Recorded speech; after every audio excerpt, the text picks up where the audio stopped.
any kind of reasonable response out of the federal government to help us in the midst of this crisis. And we have approximately 1,100 to 1,500 illegals coming across the border every day now. And there's been something of a fall off in July, and you'll see it in August again. It's a seasonal thing, as it may drop down to 500 or 600, but it will pick up again towards the end of August. 12 million are already here illegally. I met with Major John Nichols, who is the TAG, Texas Adjutant General, 3 weeks ago, and I met with Steve McGraw, the head of Texas DPS, and they'll tell you that for every one that we're catching, there are 3 or 4 more that are getting in that we don't know about. 12 million here already. We could add as many as 1 to 3 million in the next year. But what can we do about it? And that's what I wanted to address y'all this morning about. In the U.S. versus Arizona, the Supreme Court ruled that immigration law belongs with the federal government. But we've also heard on numerous occasions where the Supreme Court has ruled that general welfare and public safety belongs to the states and local government. And over the past couple of weeks, we've seen a couple of local governments, League City as well as Galveston County, and it's interesting that Galveston County, it's a largely Democrat area, has ruled as well that they do not want illegals housed in their county. And League City ruled the same thing. No more illegals being housed in their facilities. And I know this is a big issue for our county because we have the GEO unit here, and we also have the Key Corporation unit, which is housing a lot of children. But I really think it's imperative that county governments across the state of Texas start to act up. And I'll talk to the offline about a discussion that I had with the Attorney General's office about this, is that this would overwhelm the federal government if county governments across the state of Texas started acting appropriately and demanding that the federal government not ask us to take care of this problem that they have created. This is a full-blown invasion. We've got 4 key southern countries that are working with Mexico to move illegals through the interior of Mexico through these 72-hour visas. And it's overwhelming us on the southern border. And I just think it's imperative that at a minimum that we say no, that there will not be any more illegals released into Montgomery County in the Joe Corley unit. Of the 1,500 some odd beds, am I off on that? No. Roughly 1,000 are illegals. A small percentage are repatriated. They're flown back to their country of origin. A small percentage are taken up to Huntsville and released there, but 60% of them are released into Montgomery County. And I just don't see how we can absorb that as a local community. It doesn't make sense. We've seen roughly a 10% increase in the number of people attending Conroe Independent School District in the past 5 years, yet we've seen the number of Anglos during that same period of time drop by 2%, which is telling us that, and again, there's no way of knowing, ascertaining how many of these kids are illegal that are in Conroe Independent School District by virtue of the fact that we're not allowed to ask. But this is going to overwhelm our local community. Up in Parker County, which is just north of Tarrant County, we had, just over the weekend, we had an illegal alien that went into a local residence and sexually violated a young girl. When the father ran the guy off, they eventually caught this guy. They found out that he had been deported 4 times. What the federal government and state government won't do, we as a county government should do everything we can. And I think it starts with saying no to ICE, that we will not house these people here anymore, number one, and at the very least telling them we will definitely not release any into our community. And I'm just calling on you as commissioners court to call on ICE and the GEO Corporation not to release any more of these folks into our local community. Thank you. Thank you. Appreciate your time. Thank you for coming. GEO this morning just some information about I phoned GEO this morning to get some information on the number of detainees that are released here locally, and the warden is here today, and if you want to, maybe you can say it better than me or correct me, but I think within the last 6 months, we've been roughly 575 detainees that have been released. 472 of them, going off memory, were released out the back door, but they were released to family members. They come and pick them up, and these family members are coming from McAllen, Houston, San Antonio, Austin, some other locale, and the warden and his staff can't remember anyone being released to someone here in Montgomery County, correct? And the other 133, we escort them to the airport there in Houston. The family member purchased them an airplane ticket, and the rest of them are sent to either the Huntsville bus station, because they have a bus ticket to go to the final destination, or to the Houston bus station. We do not utilize the common bus station. None of them are just being released No, from sir. the facility. When they're released, the family member comes and picks them up, and myself and my two assistants look at all the paperwork. And I spoke to the two assistants, and over the last 6 months, we have never seen one, to our knowledge, being released to any city within Montgomery County. Steve, does that explain to you what's going on at the Joe Crowley Center? Yeah, it does, but it's different from the discussion we had last week, which was that it's turning over every 60 days, the 1,000 that are in there, and that roughly 60% are released out the back door. Well, the release out the back door to go to the airport. No, well, from what I understand, 60% were released out the back door. Just heard Roughly 15% were released to the airport, 15% were taken up to Huntsville. And Steve, I don't think it changes the conversation that we don't want illegal aliens being released into Montgomery County if we can help it. If there's things that we can do, I think this court would be proactive in doing so. And I think Gio's been a good partner to the county and to ICE, and we've got to find a way to keep these people locked up or sent home, not released back on our streets. And, same thing working with CISD. There's a real problem. It's not being addressed at the federal level. It's not being addressed as well as it should be at the local state level.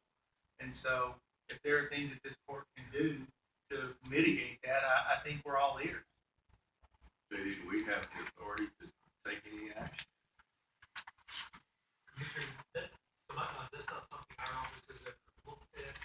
If we'd be happy to do that, I think one general comment, restrictions on the county, the authority that a county has, are very limited. The county really only has the authority that's given to it by the state. And so you can do these things, but only what's articulated by the state. Conversely, say that the municipality, the city of Cotton, it's somewhat the opposite of that. They can do anything except for prohibit. So county government, we get asked all the time, can we do this or do that? And as of legislative changes, which would be very nice in some certain things, we're really limited in a lot of things. This particular one, we would have to look at any avenues at all. And Representative Cope, you said that Galveston County passed. Yeah, Galveston County looked into this and acted on it. Can you get in contact with your counterpart in Galveston County? And Yeah, we could see, I'm not sure that's going to stand for very long, but yeah, we'd be happy to check with Galveston County because I'm aware that just recently. Great, thank you. One other thing, we can't blame GO for releasing them because Right. you get orders to release them. Right. It's not a So real you can't problem. say, no, we're not gonna release them. I agree. And again, Joe, you think that most all of them have gone to some other location besides the location here in Montgomery County? Yes. Good point. But if somebody comes along and releases to somebody in Montgomery County, you gotta do it. Got no other choice. Okay, next is signed up by Mary Brown.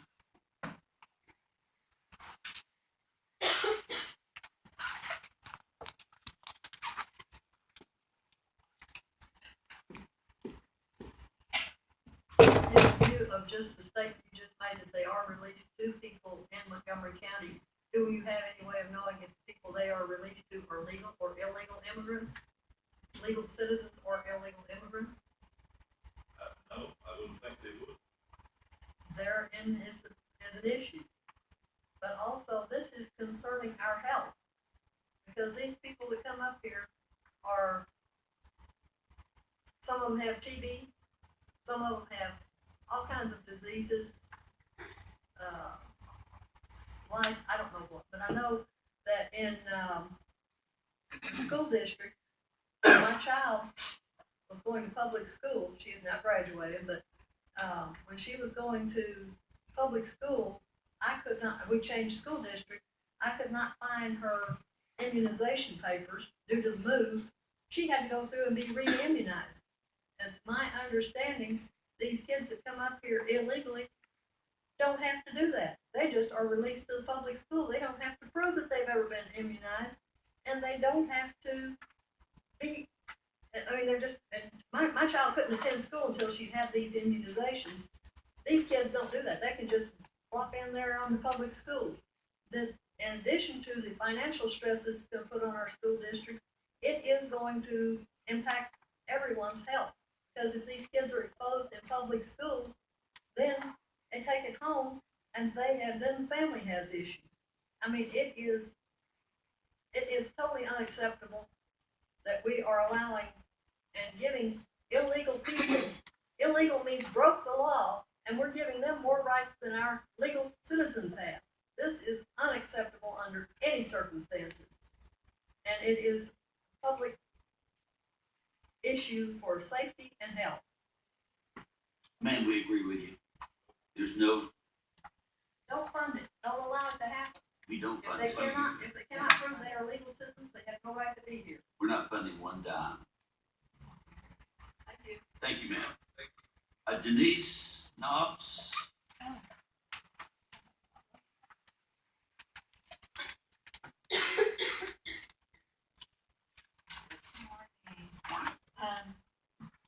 Go back to this. 3 minutes is pretty quick. I found out about the Conroe shelter through a newspaper article, but also from a relocation map. Are any of you aware of this relocation map? I haven't seen it. I would like to provide it with you guys with it because what it shows is, it was updated a few days ago. It shows that the places in the state of Texas and all around the country that have implemented and are taking illegals, and Conroe has been implemented, and it's been implemented for a long time, I know that. But there are places that are shutting down and saying there are fails on the map because you're seeing people protesting and they don't want them in their town because of the various reasons that we're speaking about. My husband and I formerly ran a halfway house in Willis. We made sure we were very transparent with the community. My husband and I served on the board of the Montgomery County Homeless Coalition for a number of years, and also we were part of the Community Participation Council for Conroe Rural Division. We understand full well what it means when someone doesn't want you in the community, and we made sure, I'm sorry that Mike Meadow isn't here because he was invited to our facility many times, and we received awards from both Governor Perry and Governor Bush. We are no longer in service, and I am now a substitute teacher in the public schools. And I see a lot. I see a lot of these kids because I do a lot of ESL as well. And these kids, it breaks my heart. You know, it's not that we don't want to take care of children, but we have this shelter up. And that's causing me a lot of concern because it has multiplied. People who live up in the area, live right next to Teeswood right there. They thought it was a manufacturing plant. And maybe 6 or 7 months ago, there wasn't very many buildings. They now have 10 buildings. And it's not a 22-bed facility, but they have 22 bedrooms. I've been looking at stats, and if you guys want to be provided with information, I'm happy to give it to you because it really disappoints me when I look in the newspaper and my commissioners don't know anything. My mayor said I heard about it, but I don't know anything about it. But it took me a week to find out what's going on, and it's just hair raising to me. I live in the old Tanglewood subdivision, and we're talking about people coming through the back door from Joe Corley. Why is Department of Homeland Security vans coming into my neighborhood? I have 80-year-old neighbors, and I'm telling them to double lock their doors. There's a concern here, and I think it really needs to be addressed. And I guess if I want to say more things, my concern is as more and more communities say no, we're going to become the Underground Railroad for the illegals. Do we really want to have that as a mark on our community, that we're going to be the Underground Railroad to pipe these kids through? Only 0.1% of these children at the children's shelter are being sent back to their homes. There's a wonderful fostering organization that's getting these kids put right into communities, not just here in Congress, because these kids are only coming 40 to 45 days. But the impact on our country is these kids are going all over the place, and they are not part of our society. And I want to know, are they making these children a part of the society? They're teaching school in there? Are they trying to naturalize these children? My next door neighbor just became a citizen, and she waited for years. And she came to me crying and said, it took me so long to learn the language well enough so I could read all this and take the test. And she's just became a citizen after years of waiting. And I said, honey, when you show me that you become that citizen, come on over, we're gonna have a fiesta at my house. I'm not throwing a party about this.